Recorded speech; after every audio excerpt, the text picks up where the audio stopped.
Hello, in this video I'll show you how you can easily clean up your studio backdrops when it comes to Photoshop. And for this image, we are basically going to be using simple tools and techniques that are going to be very easy for you to understand out there. So we're just going to come and start by creating a copy from the background layer by pressing Ctrl J, or you can use Command J on the keyboard to create a copy as a backup from the background layer. And after creating that copy, you're just going to simply come and get the spot healing brush tool to try to fill up the topmost area of the backdrop and remove some of the distractions. So for this, simply get the spot healing brush tool, the mode is set to normal, content wire is selected, and sample all layers. You may decide to check this or not to check this. So I'm just going to come right here and start painting on that empty space on the topmost part of the image to fill up that with extra color. So Photoshop will do a pretty nice job. So I want to make this tutorial for those people that don't have generative fill to try to clean up their studio backdrop. So I'll just come to the lower part of the image and also try to clean up the lower part of this very photo. So I'll just paint on this folded area of the backdrop just like this to try to fill it up just like that. So you can see sometimes Photoshop may do a good job and sometimes it may not do a good job. So it is basically a hit and miss kind of technique. So just try to remove this tone area just like this. So after you have removed or cleared majority of the imperfections in the image, the next step is going to be coming and perfecting the studio backdrop so that it can have a more even and seamless kind of color. So for this, we are simply going to come and first of all select the background or the backdrop. So just come to select and come to subject so that Photoshop can automatically help us select the subject in this case. Once the subject layer has been selected, sometimes the selection may not be as accurate as you wish it to be. So just come and get the quick selection tool and make sure it is on this plus icon in order to add a selection. And to remove a selection, I'll show you how you can easily do that. So just come and I add this studio prop that was seated on as auto part of my selection. So I'm just going to click like that and add this to my selection and ensure that you zoom in so that you can see everything that you're trying to add to the selection. So after I've added majority of the studio prop that you are seated on, it is time to refine some parts of the image. For example, this arm once again. So I'll just add the hand rather. Then I'll just come and remove this from the selection by pressing Option, alternate for Windows, and Option, and click on this to subtract it from the selection. So Option and subtract this edge or corner from the selection, Option, and I'll just add this to the selection. So now to add the selection simply, so you can see, I'm not sure if this is the hand or, okay. So for this area, you can even come and fine tune. So you can see the hand wasn't quite added well into the selection. So just click around and it's going to try to add for you the selection. So to remove this from the selection, just click and it's going to be perfected in that way. So I'll just add some part of the topmost area of what she was seated on more into the selection. So it is more of a refining step to this very image. So you can see this area wasn't quite selected. So I'll just zoom out slightly and get more of this studio prop into or as part of the selection. So like this. So I feel like this is perfect. So after refining the selection, the next step is going to be working on the image to look better regarding the background. So just come to select and you select the inverse in order to select the background. So right now that the background has been selected, it's time to fine tune it and remove most of these unwanted shadows and wrinkles.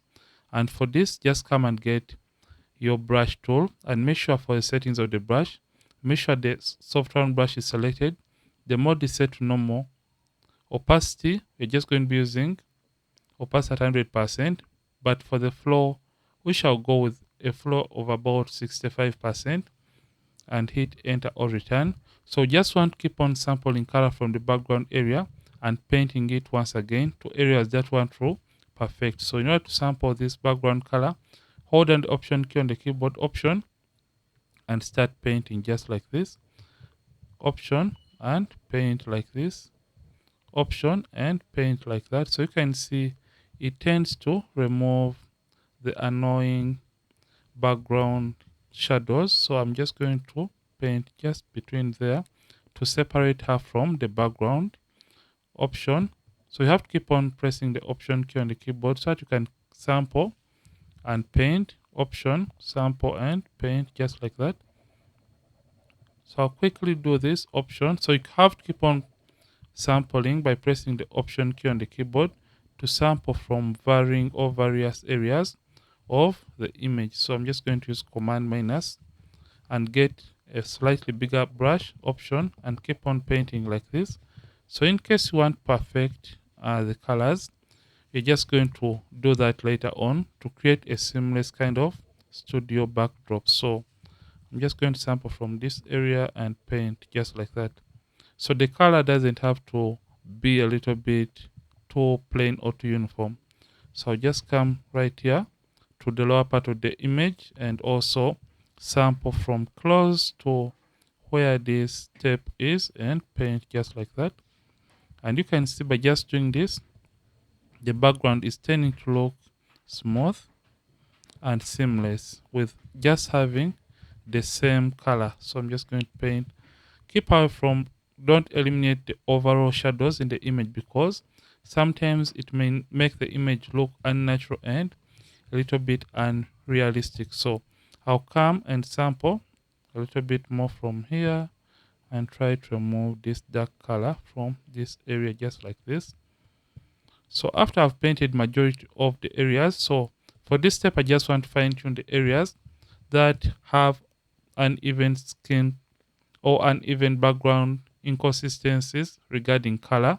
So I'll come and get the mixer brush tool, and for the mixer brush tool settings, make sure clean brush is selected.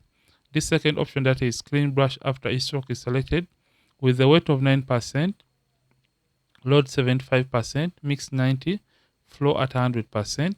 We just want to blend the background color. So just come and click and blend just like this. Click and blend like this, just like this. You can see the background is going to start to have this kind of even and uniform color. So you can see.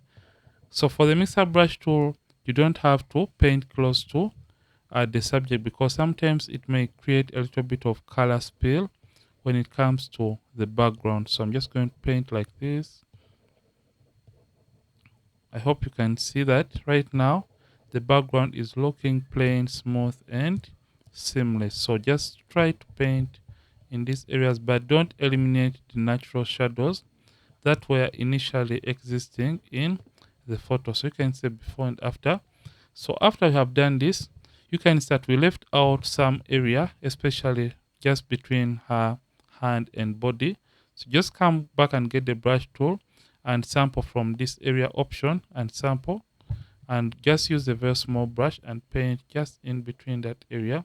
And this is going to help us to create a little bit of subject separation. So I'm just going to sample and paint just close to her hand right there. So after you have done this, it is time to work on this prop that she's seated on. So in order to work on it, we are simply going to come, this time around we're going to come to select, and once again we select the inverse so that we can select the subject once again. And after this, we're just going to sample from the prop option with the brush tool selected option and sample and paint on these areas that we don't want to have this kind of whitish scratches, just like this. Yeah, like that. So you can see how easy it is when it comes to cleaning up or making your studio backdrop. So you have to be very careful when it comes to edges. So option and I'll just paint close to the edge like that.